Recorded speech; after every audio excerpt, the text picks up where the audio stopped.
شروع کریں بھائی. الحمد للہ نحمده ونستعینه ونستغفره ونؤمن به ونتوکل علیہ ونعوذ باللہ من شرور انفسنا ومن سیئات اعمالنا من یهده اللہ فلا مضل له ومن یضلل فلا ہادی له ونشهد ان لا الہ الا اللہ وحدہ لا شریک له ونشهد ان محمدا عبدہ ورسولہ صلی اللہ تعالی علیہ وعلی آلہ واصحابہ وبارک وسلم تسلیما کثیرا کثیرا. 2019 رمضان. تو آج بیان کون سا ہے؟ نواں تے پرانا یعنی 9th.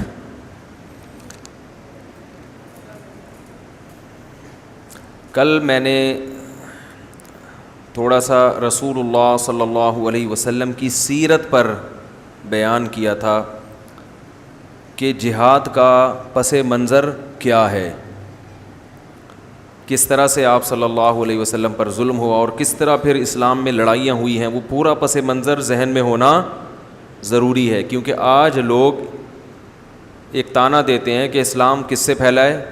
تلوار سے. وہ پوری تاریخ بھول جاتے ہیں جو اس کے پیچھے ہے.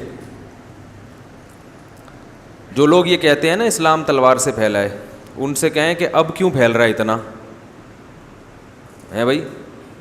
اب بھی تو اسلام دنیا میں بہت تیزی سے پھیل رہا ہے نا. تو کوئی تلوار کہیں دیکھی کوئی غلیل کسی مسلمان کے بعد جس سے لوگوں کو مسلمان بنا رہا ہو؟ باقی اگر کوئی مسلمان کسی دہشت گردی میں پکڑا جاتا ہے تو وہ صرف مسلمان نہیں، وہ غیر مسلم بھی پکڑے جاتے ہیں.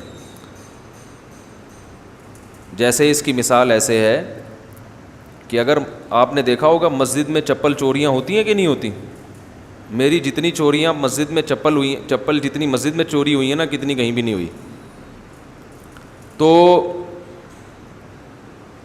تو کیا یہ کہہ سکتے ہیں کہ نمازی چور ہوتے ہیں؟ بھائی چور نماز پڑھنے بھی آ جاتے ہیں. تو نمازی چور ہوتے تو نماز کیوں پڑھتے وہ؟ تو اسی طرح کچھ لوگ اسلام کا لیبل لگا کے وہ دہشت گردی بھی کر لیتے ہیں. تو اس کا یہ مطلب تو نہیں ہے کہ مسلمان دہشت گرد ہوتے ہیں. تو آج ہم سورہ انفال اور سورہ توبہ انشاءاللہ اس کی منتخب آیات میں پڑھوں گا آپ کے سامنے، اور یہ پوری ٹوٹل سورہ انفال اور سورہ توبہ A to Z شروع سے آخر تک جہاد ہی جہاد ہے. تو یہ بڑی ناانصافی ہوگی کہ ہم اتنے اللہ نے جس حکم کو اتنی اہمیت دی ہم اس پہ سرسری طور پر گزر جائیں. تو یہ بہت ہی ایک اللہ کے حکم کے ایک اہم ترین حکم کے ساتھ کیا ہوگی؟ خیانت ہوگی. اللہ تعالیٰ نے سورہ انفال میں غزوہ بدر کا واقعہ بیان کیا کہ کس طرح اللہ تعالیٰ نے فرشتوں کے ذریعے تمہاری مدد کی، اور ایک بہت اہم اللہ نے حکم بیان کیا، یا ایھا الذین آمنوا اذا لقیتم الذین کفروا زحفا، جب میدان جنگ میں تمہاری کافروں سے لڑائی ہوا کرے، فلا تولوہم الادبار، تو پیٹھ پھیر کے مت بھاگا کرو. خاص طور پر یہ آیات جو ہمارے فوجی جوان ہیں جو میدان جنگ میں ہوتے ہیں، محاذوں پہ لڑتے ہیں، یا کسی بھی اسلامی ملک کی جو آرمی ہے، کسی بھی اسلامی ملک کا دفاع کرنے والی جو فوج ہے، میں سمجھتا ہوں کہ ان آیات کو ان کے نصاب میں شامل ہونا چاہیے. اور جو لوگ بھی اپنی سرحدوں کی حفاظت کے لیے لڑیں گے عوام میں بھی، تو وہ تمام اس حکم میں داخل ہے. کیونکہ جب جنگ ہوتی ہے تو پبلک بھی جاتی ہے، جوان لوگ بھی جاتے ہیں لڑنے کے لیے. تو اللہ تعالیٰ نے تمام مسلمانوں کو حکم دیا کہ میدان جہاد میں جب لڑائی کا میدان گرم ہو، فلا تولوہم الادبار، تو اے ایمان والو تمہیں پیٹھ دکھانے کی اجازت، بولو بھائی، نہیں ہے. وَمَن يُوَلِّهِمْ يَوْمَئِذٍ دُبُرَهُ، اس دن اگر کوئی اپنی پشت دکھا کے بھاگے گا، جنگ ہو رہی ہے، کوئی فوجی نکل لیا پتلی گلی سے، ہے بھائی سر میں ذرا پانی پی کے آ رہا ہوں، اور نکل لیے کہ یار کون لڑے گا. کسی نے بھی اس دن اپنی پشت دکھائی ہے، کوئی بھی مجاہد جو اللہ کی راہ میں لڑ رہا ہو، اس نے اس موقع پر بھاگا، میدان جنگ چھوڑ کر، اپنے ساتھیوں کو چھوڑ کر بھاگا، الا متحرفا لقتال، ہاں اگر اس کی نیت تھی لڑائی کے لیے اپنے آپ کو تیار کرنا، جیسے کوئی تھکتا ہے تو پیچھے پلٹتا ہے تاکہ میں تھوڑا ریسٹ کر کے دوبارہ جاؤں جنگ میں، یہ نیت ہو او متحیزا الی فئۃ، یا کوئی اپنے ساتھیوں سے بچھڑ گیا ہو، اکیلا رہ گیا ہو، اور اکیلا آدمی میدان جنگ میں کچھ نہیں کر سکتا، تو اس کی نیت پیچھے بھاگنے سے کیا ہو کہ اپنے ساتھیوں کے ساتھ مل جاؤں میں، کیونکہ گروپ کی شکل میں لڑائی ہوتی ہے نا، میں اکیلا ہو گیا ہوں تو اس لیے پیچھے بھاگ رہا ہے تاکہ اپنے ساتھیوں کے ساتھ میں ان کی جماعت میں شامل ہو جاؤں. تو اس نیت سے اگر پیچھے ہٹتا ہے تو ٹھیک ہے، لیکن اگر اس نیت کے بغیر جان بچانے کے لیے بزدلی کی وجہ سے میدان جہاد سے بھاگا، فقط باء بغضب من اللہ، تو یاد رکھو اللہ کے غضب کو لے کے لوٹ رہا ہے وہ. جب وہ پیچھے آ رہا ہے تو اللہ کا غضب بھی اس کے ساتھ ہے. ومأواہ جہنم، اور اس کا ٹھکانہ جہنم ہے، وبئس المصیر، اور بہت برا ٹھکانہ ہے.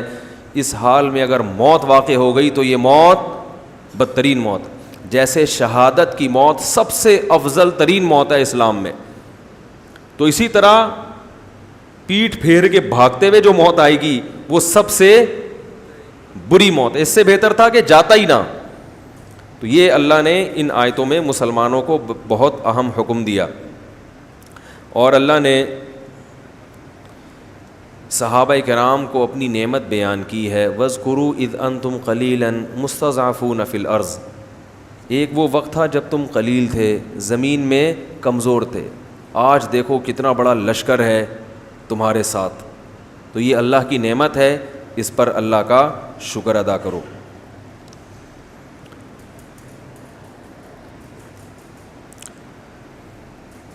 اس میں اللہ تعالیٰ نے مال غنیمت کے احکام بھی بیان کیے ہیں. جب لڑائی ہوتی ہے تو دشمن کا مال بھی ہاتھ میں آتا ہے.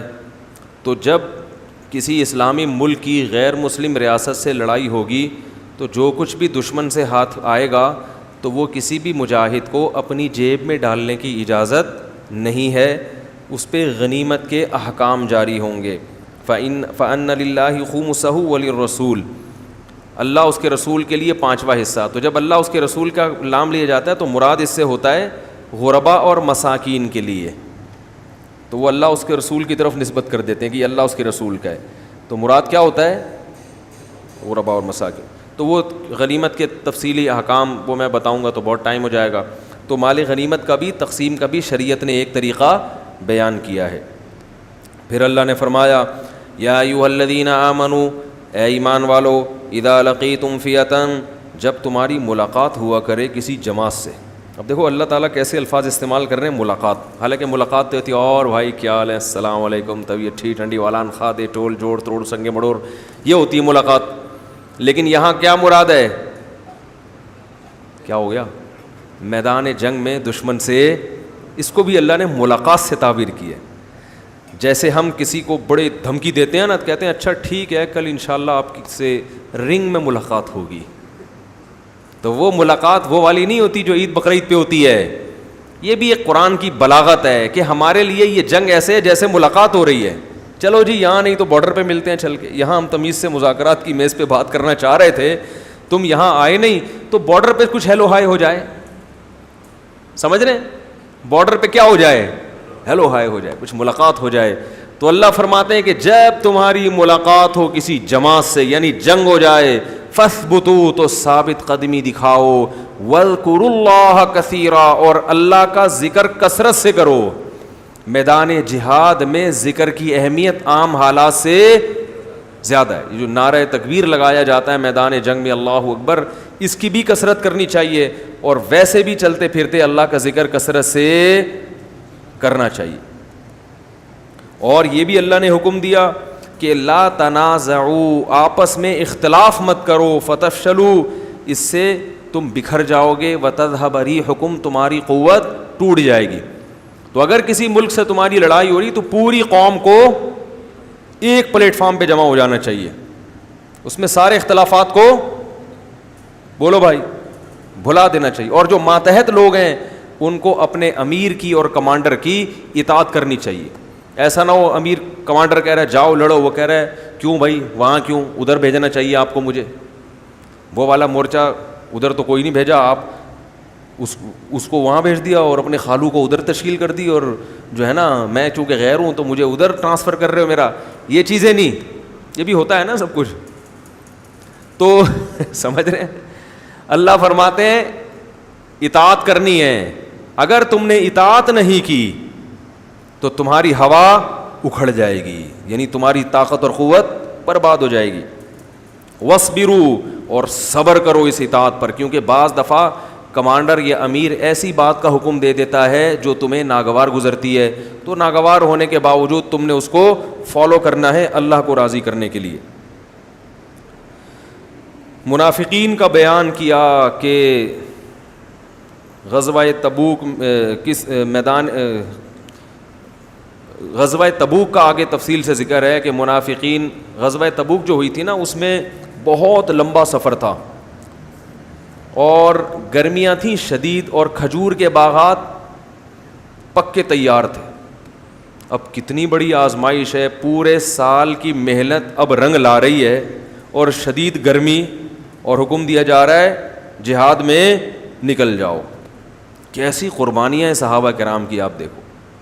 عرب کی گرمی, اور تبوک آج بھی سعودی عرب میں ہے, اچھا خاصا دور ہے اور ریگستانی سفر ہے. ریگستان میں اتنے لمبے سفر کرنا اور اتنی شدید گرمی میں, اور یہ بھی نہیں کہ کوئی پکنک منانے جا رہے ہیں, وہاں دشمن سے کیا ہے, لڑائی. اور ایسے موقع پہ جب پورے سال کسانوں کی محنت ابھی پھل دے رہی ہے, اور ایسے موقع پہ اپنے قیمتی باغات کو چھوڑنے کا حکم ہے. تو اس موقع پر منافقین نے بڑا لیت و لعل سے کام لیا ہے. ایکچولی مسئلہ یہ ہے, ابھی یہ پرابلم ہے, یہ پرابلم ہے. تو ہوا یہ کہ ان منافقین نے تو بہانے مارے, اور یہ فرض عین ہو گیا تھا جہاد, کیونکہ نبی نے سب کو نکلنے کا حکم دیا تھا. لیکن 3 صحابی تھے جو مخلص ہونے کے باوجود پیچھے رہ گئے. ایک کعب ابن مالک رضی اللہ تعالی عنہ, ہلال ابن امیہ اور مرارہ ابن ربیع. یہ 3 صحابی ایسے تھے جن کے پاس وسائل بھی تھے, مال بھی تھا, مگر یہ پیچھے رہ گئے. جب رسول اللہ صلی اللہ علیہ وسلم واپس لوٹے ہیں, حدیث میں آتا ہے کہ جب نبی تبوک کے مقام پہ پہنچے تو آپ نے فرمایا ما فعل کعب ابن مالک, کعب ابن مالک کہاں ہیں, وہ تو میرے بڑے مخلص صحابی ہیں, وہ کیسے پیچھے رہ گئے. کسی نے عرض کیا یا رسول اللہ حبسہ برداہ والنظر فی عطفی, یا رسول اللہ ان کے پاس مال آج کل بہت آیا ہوا ہے, دولت نے ان کو پیچھے روک لیا. کسی دوسرے نے کہا کہ بیس ما قلتا, تم نے بہت بری بات کی کعب ابن زہیر مالک کے بارے میں. یا رسول اللہ ما علمنا فیہ الا خیرا, ہم نے کعب ابن مالک میں ہمیشہ خیر پائی ہے, کوئی عذر ہوگا, ورنہ وہ پیچھے رہ جانے والوں میں سے بولو نہیں. جب یہ لشکر واپس لوٹا تو نبی صلی اللہ علیہ وسلم مسجد نبی میں بیٹھے, تو اب جو منافقین ہیں نا وہ آ کے اپنے آزار پیش کرنے لگے. میں اصل میں یہ مسئلہ میرا یہ ہو گیا تھا کہ وہ مجھے تو حکیم نے منع کیا جانے, وہ میں اپنی طرف سے کہہ رہا ہوں, یعنی کچھ بھی الٹے سیدھے آزار, ڈاکٹر تو ہوتے نہیں تھے اس زمانے میں. میرے ساتھ ایکچولی یہ مسئلہ تھا, میرے ساتھ یہ نبی کو پتہ تھا کہ یہ جھوٹ بول رہے ہیں. آگے سورہ توبہ میں آ رہا ہے یحلفون باللہ یعتذرون الیکم, یہ عذر کر رہے ہیں, سب جھوٹے عذر ہیں. لیکن نبی صلی اللہ علیہ وسلم ان کے زبان سے نکلے ہوئے کلمات پر فیصلہ کر رہے تھے کہ تم کہہ رہے عذر تھا تو ہم مان لیتے ہیں, حالانکہ آپ کو معلوم تھا کہ یہ جھوٹ بول رہے ہیں. لیکن نبی نے ان کے ظاہر کو مانا کہ ٹھیک ہے. یہ بھی ایک طریقہ ہوتا ہے کہ ہر چیز کا حساب نہیں لیا جاتا. یہ جو میں نے کل بتایا تھا نا, نبی نے منافقین کو کھڑا کر کے سب کو گولی سے کیوں نہیں اڑا دیا, سب کی گردنیں کیوں نہیں اڑا دی, اتنے منافقین پریشان کر رہے تھے. یہ بھی سیاست تھی. آپ صلی اللہ علیہ وسلم کو صحابہ نے کہا کہ ان کو قتل کر دیں. آپ نے فرمایا اگر میں قتل کروں گا تو مشرکین اور کافر کہیں گے ان محمدن یقتل اصحابہ, محمد صلی اللہ علیہ وسلم اپنے ساتھیوں کو بھی قتل کر دیتے ہیں, کیونکہ لوگوں کو کیا پتہ کہ منافق ہیں. بہت مشکل ہے بھائی. دیکھو یہ کیسی بصیرت, کیسی حکمت, کیسی سیاست. ہمارے ہاں ہے کہ بس اڑا دو, یہ کر دو, وہ کوئی سیاست, کوئی بصیرت کچھ بھی نہیں ہے. تو یہ ہمارے دینداروں کا حال ہے.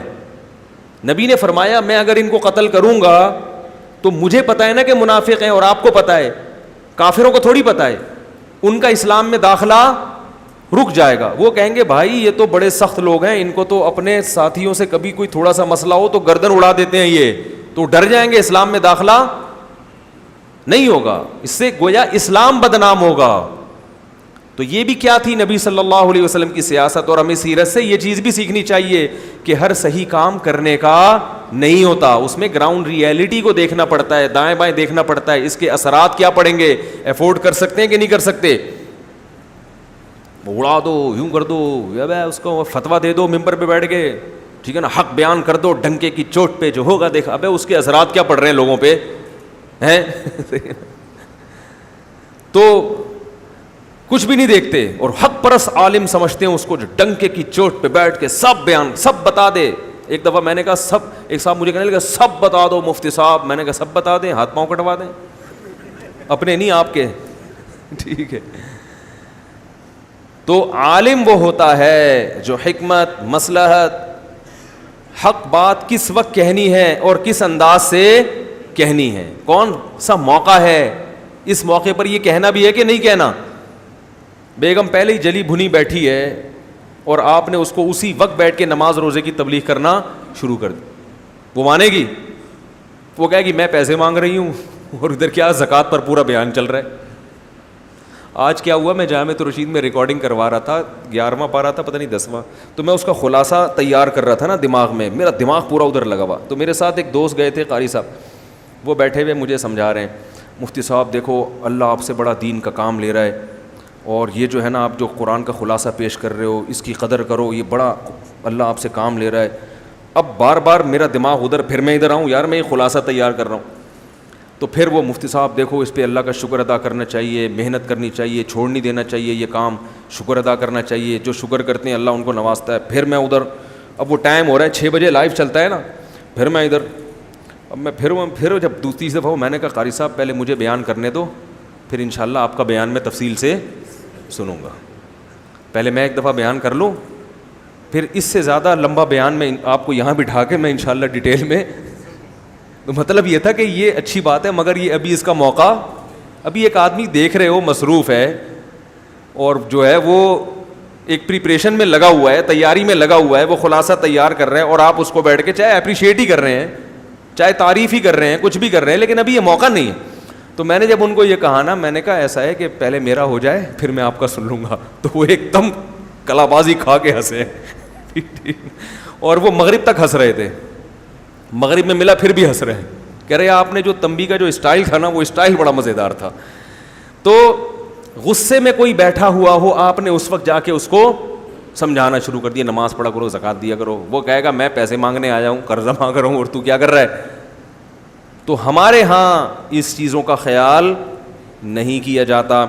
تو اب کیا ہوا, نبی صلی اللہ علیہ وسلم جب واپس تشریف لائے, چونکہ یہ سورہ توبہ میں پوری غزوہ تبوک کو بڑی ڈیٹیل میں بیان کیا گیا ہے, اور اس میں اس واقعے کو بھی اللہ نے ہائی لائٹ کیا ہے. تو نبی صلی اللہ علیہ وسلم جب واپس آئے تو منافقین جھوٹے جھوٹے آزار پیش کر رہے تھے, یہ ہو گیا, آپ کو پتہ تھا جھوٹ بول رہے ہیں اور جھوٹی قسمیں اٹھا رہے ہیں, لیکن آپ نے ان کو چھوڑ دیا. جب کعب ابن مالک آئے تو بڑے پریشان تھے کہ میں کیا کہوں گا, میں تو مخلص ساتھیوں میں سے ہوں. اور حضرت کعب ابن مالک کہتے ہیں ہر جنگ میں نبی کے ساتھ شریک رہا ہوں میں. کہتے ہیں صرف بدر میں اس لیے نہیں کہ مجھے تو پتہ ہی نہیں تھا کہ یہ لڑائی ہو جائے گی, ورنہ ہر جہاد میں نبی کے ساتھ شریک رہا. کہہ رہے ہیں جب میں نبی کے پاس آیا تو آپ نے پوچھا کہ کیا عذر تھا تمہارا, الم یکن قد ابتعت ظہرک, کیا تم نے سواری نہیں خریدی تھی, تمہارے پاس تو سواری بھی تھی, سب کچھ تھا. کعب ابن مالک کہتے ہیں میرے دل میں شیطان نے بڑے وسوسے ڈالے کہ میں بھی منافقین کی طرح جھوٹ بول دوں, لیکن کہتے ہیں میں نے کہا ایک جرم میں نے کیا ہے, دوسرا جرم میں بولو بھائی نہیں کروں. کہتے ہیں میں نے کہہ دیا کہ یا رسول اللہ کوئی عذر نہیں تھا, کوئی عذر نہیں تھا میرا, بس شیطان نے روک لیا مجھے, اور اتنا مالدار تو میں پہلے کبھی تھا ہی نہیں جتنا ابو. اور وہ جو 2 صحابی تھے وہ عمر زیادہ تھی ان کی, بوڑھے تھے, مرارہ ابن ربی اور ہلال ابن امیہ, انہوں نے بھی سچ سچ کہہ دیا. آپ صلی اللہ علیہ وسلم نے فرمایا قم, اٹھو, حتی یقضی اللہ فیک, جب تک اللہ تمہارے بارے میں کوئی فیصلہ نہیں کرتا تم یہاں سے چلے جاؤ. آپ ایسے غضبناک ہوئے کہ آپ صلی اللہ علیہ وسلم نے صحابہ کو حکم دے دیا کوئی بھی ان سے بات چیت نہ کرے. کیونکہ ایسی سخت لڑائی تھی, اتنی گرمی تھی, شدت تھی, ایسے موقع پہ اپنے ساتھیوں کا ساتھ چھوڑ دینا اچھا کام. اس سے پتہ چلتا ہے کہ اپنے سب ساتھی تھے نا صحابہ بھی ایسے موقع, اور اسی سے انسان کا پتہ چلتا ہے کون کتنے پانی میں ہے. وہ ایک شاعر کا شعر ہے نا, وَإِذَا يُحَاسُ الْحَيْثُ يُجْعَدْ وَإِذَا تَكُونُ كَرِيهَةً اُدْعَى لَهَا وَإِذَا يُحَاسُ الْحَيْثُ يُدْعَى جُنْدُبُ. کہہ رہے ہیں جب حلوہ پکایا جاتا ہے تو جندب کو بلایا جاتا ہے, اور جب گھمسان کی جنگ لڑی جاتی ہے تو مجھے کال کی جاتی ہے. ٹھیک ہے نا. تو غیرت مند لوگوں کو کب یاد کیا جاتا ہے؟ مشکل میں. اور وہ کیونکہ وہ مشکل میں ساتھ دیتے ہیں, اور جو ساتھ مشکل میں نہیں دے رہا, صرف افطار پارٹیوں میں تو آپ کے ساتھ آ رہا ہے, مشکلات میں آپ کا ساتھ چھوڑ دیتا ہے, وہ غیرت مند اور دوستی کے قابل نہیں ہے. یہ دوسروں کے بارے میں نہیں, ہمیں اپنے بارے میں سوچنا چاہیے کہ ہم ایسے, ہم تو ابھی پتہ ہے کیا ذہن میں آ رہا ہوگا, اچھا وہ جو بندہ ہے نا صحیح کہہ رہے ہیں مفتی صاحب اس کے بارے میں. ہمیں چاہیے کس کے بارے میں؟ اپنے بارے میں, کہ کیا میں ایسا ہوں یا نہیں ہوں. تو نبی نے فرمایا جاؤ اللہ تمہارے بارے میں فیصلہ کرے گا, اور صحابہ کو حکم دے دیا کوئی ان سے بات چیت نہ کرے, اور بیویوں کو حکم دیا وہ بھی الگ ہو جائیں ان سے. صحابہ نے پوچھا کہ طلاق دے دیں, فرمایا نہ نہ نہ, طلاق مت دو, ان سے کہو الگ ہو جائیں, اپنے ماں باپ کے گھر چلی جائیں. وہ جو 2 صحابی تھے بوڑھے, انہوں نے کسی خادم کو بھیجا کہ نبی سے جا کے پوچھیں کہ ہم نہیں, ان کی بیویوں نے پوچھا نبی سے کہ یا رسول اللہ یہ بوڑھے ہمارے دونوں شوہر کیا ہیں؟ بوڑھے ہیں, ان کو خدمت کی ضرورت ہے, تو ہم اگر اپنے ماں باپ کے گھر چلی جائیں گی تو یہ بوڑھے شوہر کی خدمت کرنے والا کوئی بھی نہیں ہے.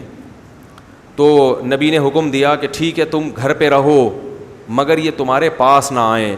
تو انہوں نے کہا یا رسول اللہ یہ ہمارے پاس آنے کی سکت نہیں رکھتے, کیونکہ جب سے ان کا بائیکاٹ ہوا ہے اور پتہ چلا ہے کہ نبی ناراض ہیں, یہ رونے کے علاوہ کوئی کام نہیں کرتے. کعب بن مالک کہتے ہیں کہ مجھے لوگوں نے مشورہ دیا کہ تم بھی اپنی بیوی سے کہو کہ جا کے نبی سے پرمیشن لے آئیں. فرماتے ہیں میں نے کہا کہ وہ تو بوڑھے تھے, میں جوان ہوں, مجھے تو شرم آ رہی ہے. نبی بولیں گے تمہیں کیا خدمت کی ضرورت ہے بھائی. فرماتے ہیں میں نے نبی سے یہ درخواست, بولو بھائی, نہیں.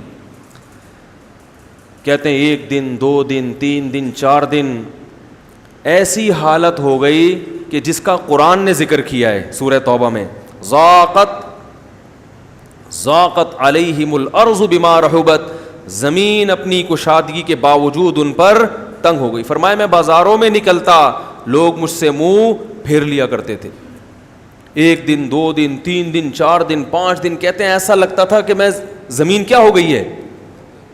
دیکھو اس موقع پر اگر ذرہ برابر بھی نفاق ہوتا یا ایمان کمزور ہوتا, ہم ہوتے تو ہم کیا سوچتے کہ بھئی ساری زندگی ہم نے ساتھ دیا, اپنا وطن چھوڑ کے ہجرت کی, ہر میدان میں نبی کا ساتھ دیا, اگر ایک لڑائی میں شریک نہیں ہوئے تو کیا ہو گیا, ہم یہ کہتے نا. باقی تو سارے گئے ہیں, اگر میں نہیں گیا تو کون سا طوفان آ گیا, ہم یہ کہتے نا. اور اس پر اتنی سخت سزا ہمیں دی جا رہی ہے کہ بائیکاٹ کیا جا رہا ہے, ہماری بیویوں تک کو اپنے والدین کے گھر بھیج دیا گیا, اور کوئی مدینہ میں ہم سے بات کرنے کے لیے تیار نہیں ہے. کتنی بڑی آزمائش. یہ کہنا آسان ہے, جس پہ گزرتی ہے وہ جانتا ہے کہ کتنی بڑی آزمائش ہے. آج کسی سے عقیدت محبت ہونا, ذرا سی کوئی کوتاہی اس کی سامنے آ جائے, فوراً عقیدت کا جنازہ, ایک دم عقیدت کا جنازہ نکل جاتا ہے. تو اس موقع پر روم کا بادشاہ تھا, پتہ نہیں فارس کا, مجھے یاد نہیں, اس کو جب پتہ چلا نا کہ کعب بن مالک جو سرداروں میں سے ہے اور ان کے ساتھیوں نے ان کے ساتھ یہ سلوک کیا کہ کوئی بات ہی نہیں کر رہا, تو اس نے ایسے موقع پہ دشمن فائدہ اٹھاتے ہیں نا, تو اس نے خط بھیجا کعب بن مالک کی طرف. تو حضرت کعب بن مالک کہتے ہیں کہ میں بازار میں چل رہا تھا کہ ایک پکارنے والا پکار رہا تھا, میں یدل علی کعب بن مالک, بھائی کعب بن مالک کون ہے, کیونکہ وہ اجنبی تھا, دوسرے ملک سے آیا تھا. تو لوگ اشارہ کر رہے تھے وہ ہے, نام بھی نہیں لے رہے تھے کہ بات نہ ہو جائے, نبی نے منع کیا بات چیت, اشارہ کر رہے تھے کہ بھائی سمجھ رہے ہیں. وہ میرا بیٹا ہے نا, ایک دن چھوٹا سا بچہ, اس نے, میں نے اسے بولا یہ کس نے توڑا ہے, تو پتہ کیا کہتے ہیں ایسے نا ایسے کر کے. وہ جب بھی میں کسی کو اشارہ کرتا ہوں تو مجھے وہ منظر یاد, وہ منہ سے نہیں بول رہا, ڈر رہا تھا, کہہ رہا ہے ایسے کر کے اس نے کیا ہے, تاکہ اس کو پتہ نہ چلے کہ میں اس کی طرف اشارہ کر رہا ہوں. تو بچے اس طرح کی حرکتیں کرتے ہیں. خیر کہنے لوگ کیا کرنے لگے, اشارہ. کیونکہ نبی نے بات چیز سے منع کیا ہے. کہہ رہے ہیں وہ میرے پاس آئے اور مجھے خط تھما دیا. اس خط میں لکھا تھا کہ ہمیں یہ پتہ چلا ہے، بادشاہ نے لکھا تھا کہ تمہارے ساتھیوں نے تمہارے ساتھ بڑا ظلم کیا، حالانکہ تم تو عزت کے قابل آدمی. دیکھو چڑھانے والے ایسے چڑھاتے ہیں نا، تم ذلت کے لائق نہیں ہو، تم عزت کے قابل ہو، تمہارے ساتھ ایسا سلوک نہیں ہونا چاہیے، تم ہمارے پاس آ جاؤ، ہم تمہیں عزت بھی دیں گے، پیسہ بھی دیں گے، حکومت بھی دیں گے. کوئی اور ہوتا کیسا پھسل جاتا ہو ایسے موقع پہ.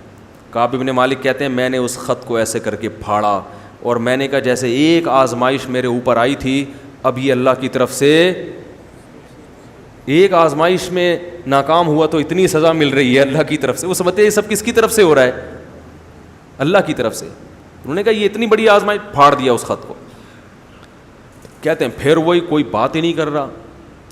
کہہ رہے میں جب مسجد نبی میں آ کے نماز پڑھتا، میں دیکھتا کہ نبی صلی اللہ علیہ وسلم میری طرف دیکھتے ہیں، لیکن میں جیسے ہی سلام پھیرتا تو آپ اپنے رخ کو میری طرف سے پھیر لیتے تھے.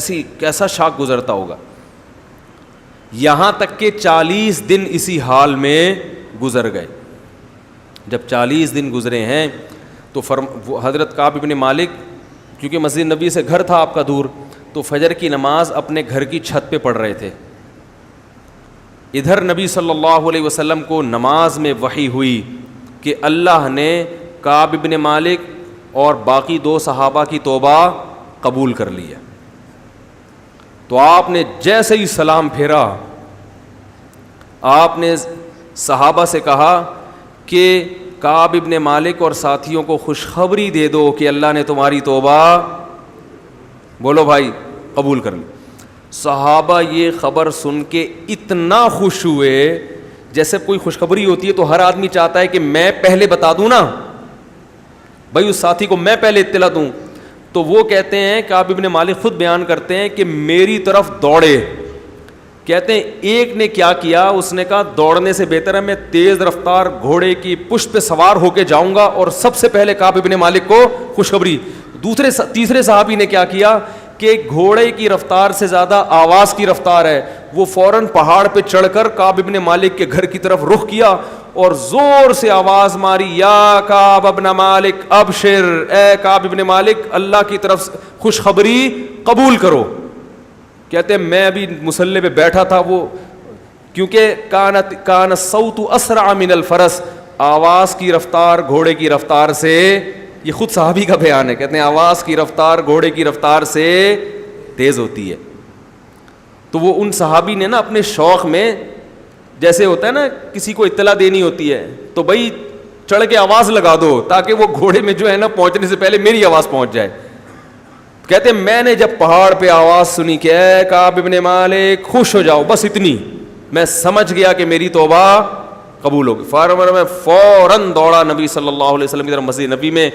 جب آیا آپ صلی اللہ علیہ وسلم کی خدمت میں تو آپ صلی اللہ علیہ وسلم مسجد نبی میں بیٹھے ہوئے تھے اور آپ کا چہرہ خوشی سے چمک رہا تھا. حتی اذا استنار کأن وجہہ قطعۃ قمر. نبی صلی اللہ علیہ وسلم جب خوش ہوتے تھے تو کعب بن مالک کہتے ہیں ایسا چہرہ چمکتا تھا جیسے 14ویں کا چاند، آپ کے چہرے پہ خوشی کے آثار. اور کہتے ہیں کہ میں جیسے ہی نبی کے پاس آ کے بیٹھا، نبی نے کیا خوشخبری دی، یا کعب بن مالک ابشر بخیر یوم مرت علیک مر علیک منذ ولدتک امک. کیا بشارت دی، اے کعب جب سے تیری ماں نے تجھے جنا ہے اس سے زیادہ بہتر دن تیری زندگی میں نہیں آیا، ایسے دن کی مبارکباد قبول کرو. حضرت کعب نے فوراً کیا کہا، امن عندک ام من عند اللہ یا رسول اللہ، یہ آپ کی طرف سے خوشخبری ہے یا اللہ کی طرف سے؟ فرمایا لا بل من عند اللہ، یہ میری طرف سے نہیں، یہ کس کی طرف سے؟ یعنی وہ چاہ رہے تھے کہ نبی نے اپنی طرف سے معاف کیا، یہ اللہ نے کچھ حکم دیا ہے، تھوڑی تسلی چاہ رہے تھے نا.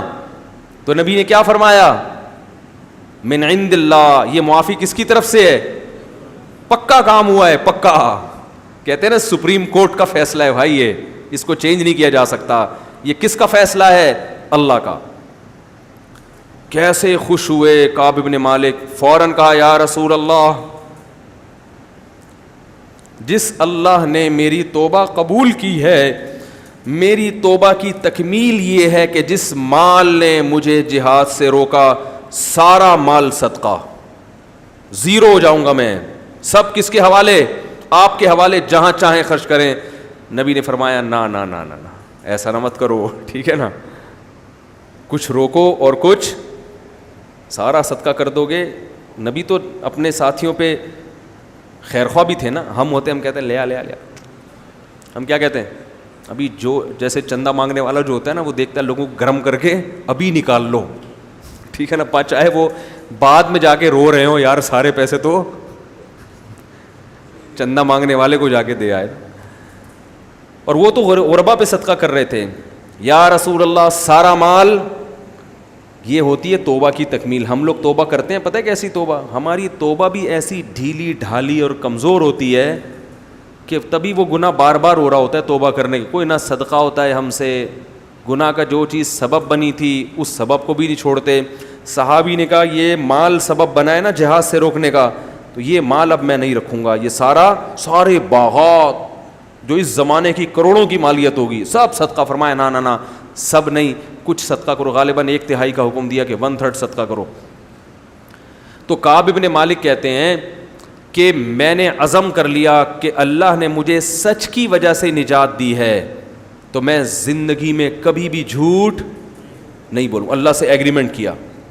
اور فرماتے ہیں اس کے بعد اللہ نے مجھے بہت آزمایا، کئی مواقع پہ مجھے سچ بولنے میں نقصان ہو رہا تھا، لیکن مجھے اپنا وعدہ یاد آتا تھا کہ میں کبھی بھی زبان سے غلط بیانی نہیں کروں گا۔ اور یہ پتہ ہے کعب ابن مالک آخر عمر میں نابینا ہو گئے تھے اور اپنے بیٹے کو یہ واقعہ سنا رہے تھے پورا، جو صحیح بخاری صحیح مسلم کی حدیث میں۔ تو اللہ نے ان 3 صحابہ کا بھی اس میں ذکر کیا ہے سورہ توبہ میں، لقد تاب اللہ علی النبی والمہاجرین، اللہ نے توبہ قبول کر لی، اللہ متوجہ ہو گیا نبی پر، مہاجرین صحابہ پر اور انصار صحابہ پر، الذین اتبعوہ فی ساعۃ العسرہ، جنہوں نے اتنی سخت وقت میں پیغمبر کا ساتھ دیا، اللہ سب سے راضی ہو گیا، سب سے خوش ہو گیا اللہ۔ اب ان 3 کا ذکر نہیں ہے، ان 3 کا اللہ نے الگ سے ذکر کیا، وعلی الثلاثۃ الذین خلفوا، اور اللہ ان 3 سے بھی راضی ہو گیا جن کو پیچھے رکھا گیا۔ اب دیکھو عجیب بات ہے، حالانکہ وہ تو خود پیچھے رہے تھے نا، لیکن اللہ کیا کہہ رہے ہیں پیچھے ان کو؟ اس سے پتہ چلتا ہے اللہ توبہ قبول کرنے کے بعد ان کو تانا نہیں دے رہا، گویا اللہ یہ بتا رہے ہیں کہ ایک حکمت تھی کہ ہم نے شیطان کو تم پہ مسلط ہونے دیا کہ چلو تم سے غلطی کرا دے، تاکہ لوگوں کے سامنے یہ آ جائے کہ صحابی سے اگر غلطی ہوتی ہے تو ان کی غلطی کو دیکھ کر بدگمان نہ ہونا، ان کی توبہ تمہاری توبہ سے کئی گنا تگڑی ہوتی ہے۔ علماء کہتے ہیں کہ بعض دفعہ انسان سے گناہ ہوتا ہے نا، ایسی توبہ کرتا ہے اور اللہ کا ایسا قرب حاصل کر لیتا ہے کہ گناہ نہ ہوتا تو ایسا قرب حاصل بولو بھائی نہ کرتا۔ اب ایسا نہیں کہ آپ گناہ کرنا شروع کر دیں، لیکن بعض دفعہ ایسا ہوتا ہے کہ اب دیکھو وہ 3 صحابی اگر تبوک میں چلے جاتے تو وہ تبوک میں جانا اتنی بڑی آزمائش نہیں تھی، بہت بڑی تھی لیکن اتنی نہیں کہ جتنا 40 دن جو بائیکاٹ ہوا نا وہ اس سے بڑی آزمائش تھی۔ تو چھوٹی آزمائش میں ناکام ہونے کی وجہ سے اللہ نے بڑی آزمائش میں ڈالا، لیکن وہ بڑی آزمائش میں کامیاب ہو کر ان لوگوں سے بھی آگے نکل گئے ہوں گے جو تبوک میں گئے ہوں گے، تبھی ان کا الگ سے اللہ نے ذکر کیا۔ بہت مشکل ہے سمجھانا بھائی۔ تو اللہ والوں سے اگر کبھی کوئی گناہ ہو بھی جاتا ہے تو علماء کہتے ہیں ان کی توبہ ایسی تگڑی اور پاورفل ہو۔ مجھے لگ رہا ہے آپ لوگ جو ہے نا روزہ ووزہ ابھی تک چل رہا ہے آپ لوگوں کا، کچھ چہروں پہ کوئی، ابھی کل وہ دیکھو پنجاب سے آئے نا آپ لوگ، جماعت آئی ہوئی ہے، یہ کہہ رہے ہیں یار پنجاب میں مفتی صاحب بیان کرو، دیکھو آگے سے کیسا رسپانس ملے گا۔ بولو بھائی، بولنے کی ضرورت ہی نہیں رہے گی، لوگ کہیں گے سبحان اللہ علم، یہاں چپ بیٹھے ہوئے جیسے کوئی ایلفی سے چپکا دیا ہے آپ لوگوں کو یہاں پہ۔ تو کیا کہہ رہا تھا میں؟ ہاں، تو اہل اللہ سے بعض دفعہ گناہ ہوتا ہے، یہ نہیں کہ کرتے رہتے ہیں، کبھی ہو بھی جاتا ہے، تو ان سے کبھی اگر گناہ ہو جائے تو فوراً بدگمان نہیں ہونا چاہیے، کیونکہ وہ ایسا گڑ گڑاتے ہیں اللہ کے سامنے، ان کو ایسا احساس ہوتا ہے کہ جو احساس عام آدمی کو نہیں ہوتا۔ آپ کو پتہ ہے نا کہ صحابی حضرت ماعز رضی اللہ تعالیٰ عنہ سے زنا ہو گیا تھا.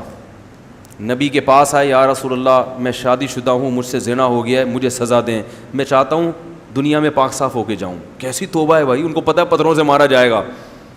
نبی نے چہرہ انور کو پھیر لیا, کیونکہ حکم یہی ہے. وہ دوبارہ آئے دوسری مجلس میں, سزا دیں, پھر پھیر لیا, پھر آئے سزا دیں, پھر پھیر لیا آپ نے, پھر چوتھی دفعہ آئے, پھر آپ نے صحابہ کو حکم دیا جاؤ ان کو جا کے رجم کرو. پھر صحابہ کرام نے پتھروں سے ان کو رجم کرنا شروع کیا. تو جب ظاہر پتھر لگے ان کے سر پہ تکلیف ہوئی تو وہ میدان سے فرار ہو گئے. تو صحابہ ان کا پیچھا کر کے گئے اور ان کو شہید کر دیا. تو آپ صلی اللہ علیہ وسلم نے فرمایا جب وہ بھاگ گئے تھے تو تم نے ان کو چھوڑ کیوں نہیں دیا. لیکن یہ دیکھو کہ کتنا بڑا جگرا ہے نا.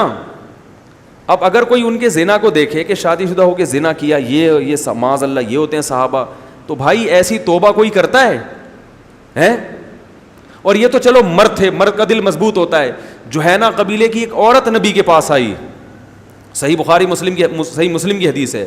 جوہینہ قبیلے کی خاتون آئی, میں شادی شدہ ہوں, مجھ سے زنا ہو گیا ہے, حمل بھی ٹھہر گیا ہے, سزا جاری کریں مجھ پہ.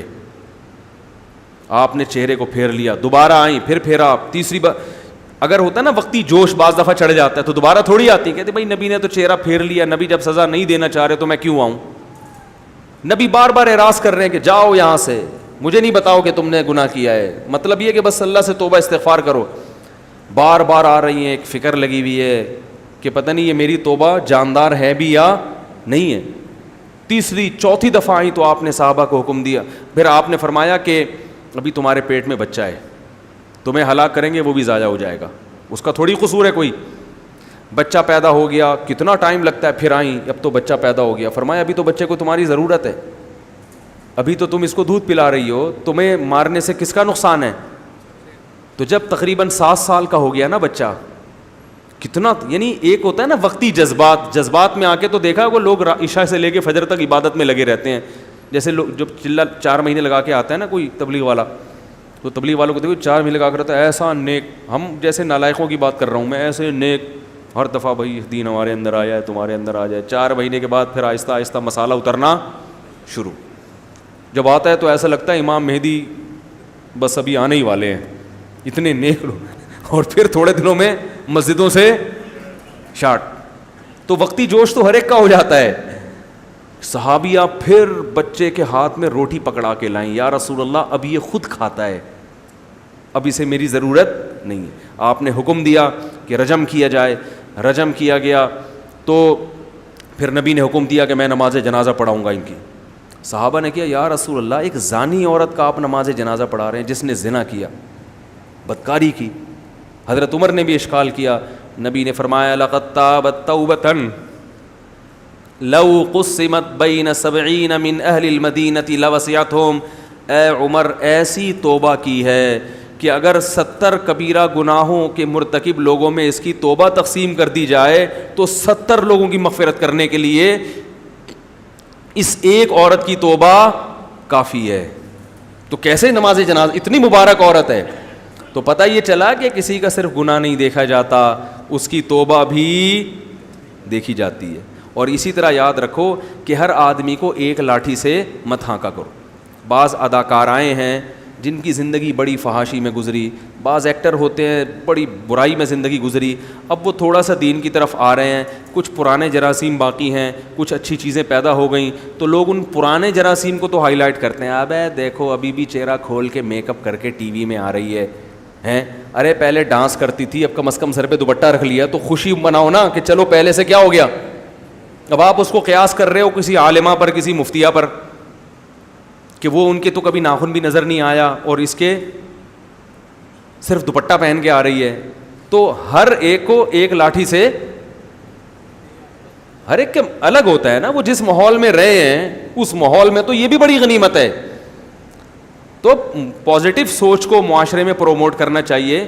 وہ جنید جمشید کا کیا حشر کیا تھا, وہ گانے بجانے چھوڑ کر آیا, اتنی اللہ نے اس کو عزت دی تھی وہاں پر, سب چھوڑ, کبھی کبھار وہ پھر بھی گنگنانے لگتا تھا نا, ٹھیک ہے نا, غلط تھا, نہیں گانے وانے نہیں گانے چاہیے. لیکن یہ تو دیکھو یار اتنی بڑی قربانی دی, اب ایک آدھ باجا کبھی کبھار بجاتا ہے تو غلط کرتا ہے, لیکن آپ اس کی جگہ ہو کر اگر سوچو کہ جو اسٹیج پہ ناچنے والا تھا اس نے داڑھی رکھ لی اور اس کے لیے اتنی بڑی قربانی, یہ بہت بڑی قربانی ہے, تو ایسے موقع پر اپریشیٹ کرنا چاہیے کہ یار چلو ایک باجا ہے, انشاءاللہ یہ بھی چھوٹ جائے. لیکن کمنٹس دیکھو لوگ, اب یہ کیا توبہ کی ہے. اور اسی طرح جو فنکارہ ہیں یا اداکارہ ہیں, کچھ ہیں ایسی ایکٹریسز ہیں جو فلمیں بناتی تھیں, ڈانس ماس کرتی تھیں, وہ آ کے نعتیں پڑھ رہی ہیں گانے چھوڑ کر نا, تو لوگ کہہ رہے ہیں یہ نعت پڑھ رہی ہے. تو یار چلو گانے تو چھوڑ دیے نا اس نے, کچھ تو اللہ رسول کا نام لے رہی ہے. اب آپ اس کو کسی عالمہ پر قیاس مت کریں. ایک آدمی شراب پیتا تھا, وہ چرس پہ آ گیا. اب آپ کہہ رہے ہیں چرس پیتا ہے, ہیروئن پیتا تھا وہ چرس پہ آ گیا. آپ کہہ رہے ہوں ہمارے مسجد کے مفتی صاحب تو سگریٹ بھی نہیں پیتے اور یہ کیا پی رہا ہے, چرس. تو بھائی مفتی صاحب پہ سگریٹ ایسی ہے جیسے ایک عام آدمی پہ ہیروئن, ٹھیک ہے نا, فرق ہوتا ہے نا بھائی. ایک آدمی مدرسے میں پلا بڑا ہے, وہ سگریٹ پیے تو وہ سگریٹ بھی اس کے لیے بہت بری چیز ہے. اور ایک آدمی بیچارہ چرس پیتا, ہیروئن پیا کرتا تھا, وہ ہیروئن چھوڑ کے چرس پہ آ گیا, نسوار رکھ رہا ہے, پان کھا رہا ہے, گٹکے کھا رہا ہے, تو اس کو تو جھک کے سلام کرو. صرف پان کھاتے ہو یار آپ ہیں, دن بھر میں صرف 25-30 گٹکے کھاتے ہو یار, تو تم تو ویسے ہی بغیر حساب کتاب کے لگتا ہے جنت میں چلے جاؤ گے. کیونکہ اس نے جو ہیروئن چھوڑی ہے وہ قربانی, کیونکہ آپ نے کبھی پی نہیں نا, اللہ پلائے بھی نہیں. پی ہو پھر پتہ چلتا ہے کہ وہ چھوڑنا بڑا مشکل کام ہے. ہاں اپریشیٹ نہ کرو کہ گٹکا کھاتے ہو چلو کھا لیا کرو, یہ ضرور کہو کہ انشاءاللہ اللہ نے چاہا تو یہ بھی چھوٹ جائے گا. لیکن اس کو برائی مت کرو لوگوں کے سامنے, اپریشیٹ کرو تاکہ وہ دین کی طرف اور آئے, نہ یہ کہ اس کی حوصلہ شکنی کرنا شروع کر دو. تو خیر اللہ تعالیٰ نے ان کی توبہ, کہاں چل رہی تھی بات یار, جلدی سے سمیٹوں, آپ گچی پکڑ کے رکھا کرو نا.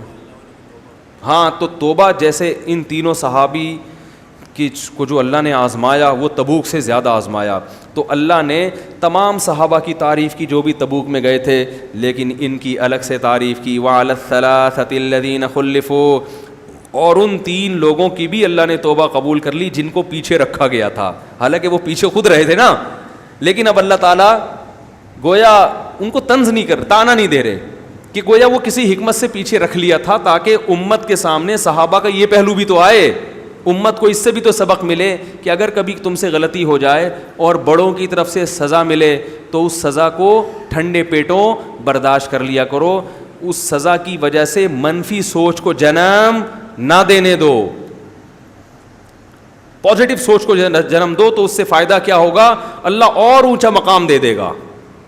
سمجھ رہے ہیں کہ نہیں سمجھ رہے؟ آج کسی کو ڈانٹو نا, کوئی تنبیہ کرو تو وہ اکڑ جاتا ہے, میں کیا ایسا آدمی ہوں, میں بھائی مان لے یار غلطی ہو گئی, آئندہ نہیں کریں گے, ختم بات. تو یہ حدیث میں آتا ہے یا بنی آدم کلکم خطاؤن, تم میں سے ہر شخص سے خطا ہوتی ہے, وخیر الخطائین التوابون, لیکن بہترین خطا کرنے والے وہ ہیں جو توبہ کر لیں. بس میں جلدی سے اس کو موضوع کو سمیٹتا ہوں. تو یہ سورہ براءہ کا ایک بہت اہم حکم تھا, اور بہت سارے احکام ہیں, تو اور یہ میں چھوڑ نہیں سکتا ایسے ہی. تو میں اس کو ہم کل نمٹائیں گے انشاءاللہ, کیونکہ یہ تو ایک ہی واقعے میں آج پورا ٹائم نکل گیا. میں کہتا تو یہ ہوں کہ اس کو 5 منٹ میں, لیکن لگتے 1.5 گھنٹے ہی ہیں. تو کل انشاءاللہ ہم اس کو سورہ براءت کے توبہ کے جو مزید احکام ہیں, جس میں اللہ تعالیٰ نے جہاد سے متعلق بہت سارے احکام دیے ہیں, وہ انشاءاللہ ہم کل اس کو مکمل کریں گے. پھر ہم انشاءاللہ آگے چلیں گے. بھی سوالات بھی اکٹھے ہو گئے, کل چونکہ بیان بہت ہی لمبا ہو گیا تھا. مفتی صاحب آج کل نوجوانوں میں بھائی یہ حیا کے خلاف باتیں سب کے سامنے نہ پوچھا کرو, یہ بھی ایسا ہی ہے.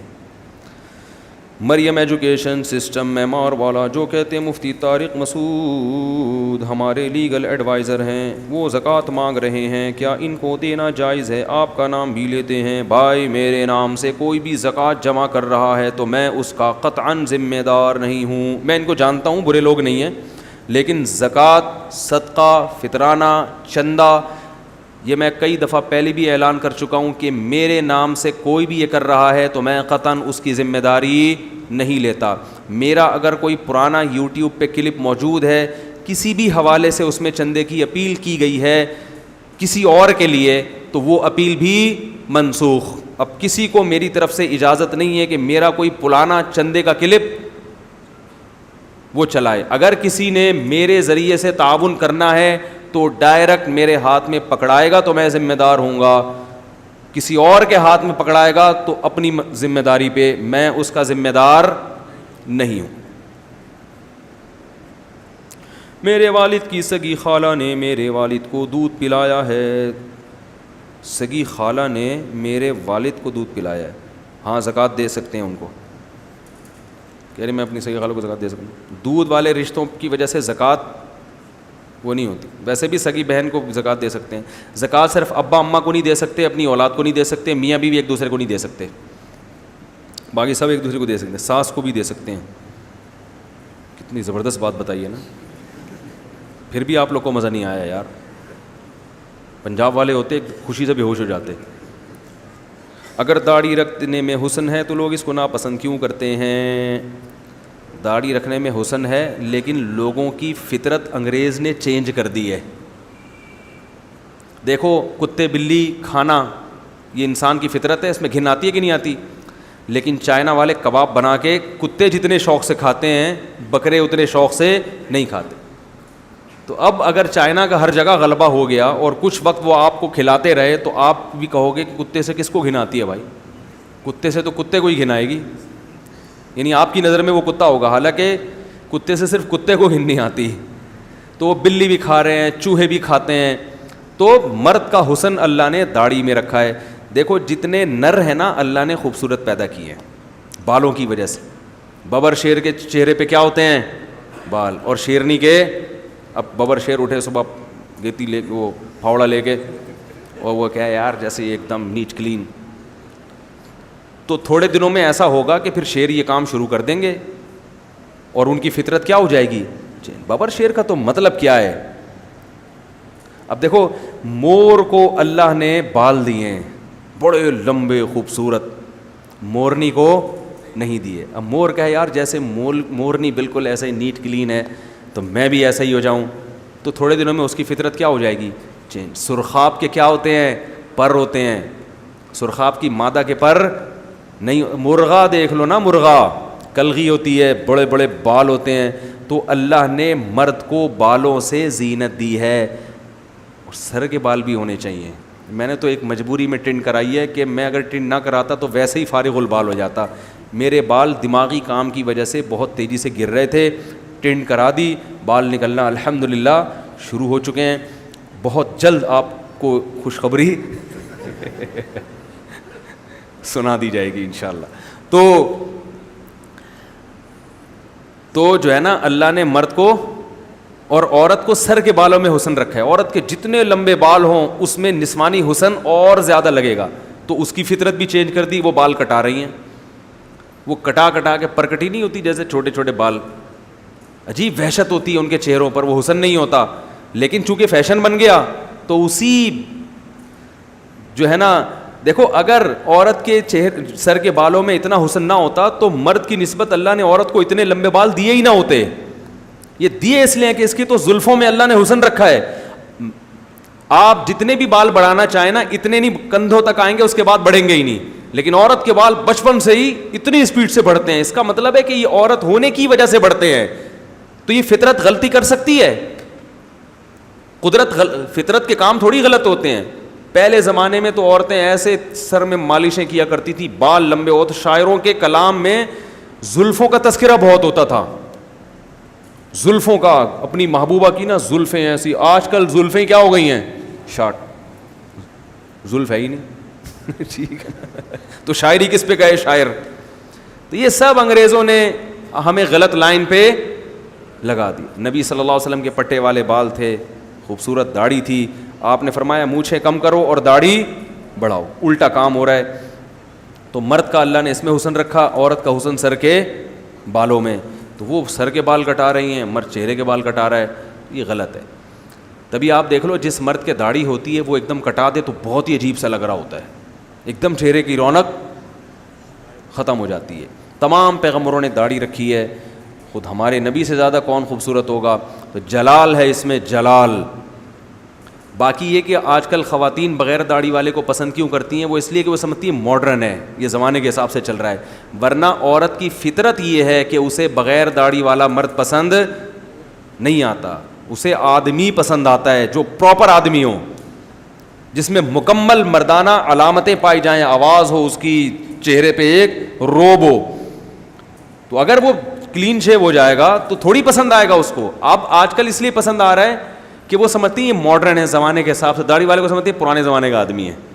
ٹھیک ہے نا, اس ماڈرن, حالانکہ داڑھی والے بھی ماڈرن ہیں بھائی, بہت سارے لوگ بڑے ماڈرن ہیں, لیکن ایک چیز ہے نا, وہ بنا دیا نا, ایک ذہن بنا دیا غیر مسلموں نے, تو بن گیا ان کا.